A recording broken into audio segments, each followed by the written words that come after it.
दोस्तों, आज 22 जनवरी है। आज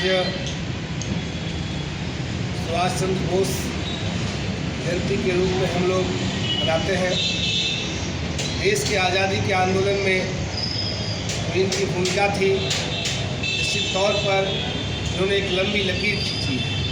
इन्होंने आज़ाद हिंद फौज की स्थापना करके देश की आज़ादी के लिए निरंतर संघर्ष किया। बंगाली पृष्ठभूमि से आने वाले सुभाष चंद्र बोस लगातार देश के अंदर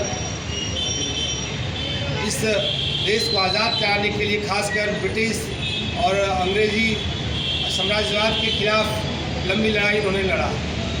उनके लड़ाई का परिणाम रहा देश के अंदर नौजवानों में, देश के अंदर आम लोगों के अंदर आज़ादी के प्रति एक वेदना और चेतना जगी। उन्होंने नारा दिया, तुम मुझे खून दो, मैं तुझे आज़ादी दूंगा। इसका मतलब था कि तुम आओ, देश के लिए लड़ो, और जब देश के लिए लड़ोगे तो तुम्हें आज़ादी मिलेगी।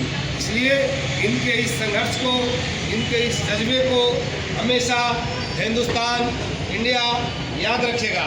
निश्चित तौर पर हम इनसे प्रेरणा लेनी चाहिए कि लक्ष्य अगर कुछ अटल हो, लक्ष्य अगर हमें कुछ प्राप्त करना है, उस लक्ष्य के प्रति लगातार चलते रहो, चाहे वो गति कुछ भी हो।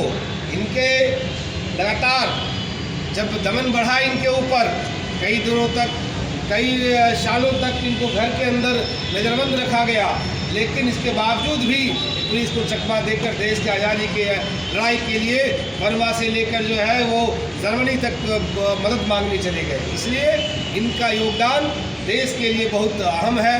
निश्चित तौर पर ऑल इंडिया यूथ फेडरेशन, राष्ट्रीय परिषद और हम पूरा नौजवान संगठन इनके प्रति हम अपनी श्रद्धांजलि व्यक्त करते हैं, इनको नमन करते हैं, इनके संघर्षों को याद करते हैं। और इन्होंने जो एक मजबूत रास्ता अपनाया था देश के लिए, हम भी संकल्प लेते हैं कि देश के लिए जरूरत पड़ेगा तो हम नौजवान संगठन के लोग कुर्बानी देने से भी पीछे नहीं हटेंगे। इनकलाब जिंदाबाद। साथी सुभाष चंद्र बोस को लाल सलाम।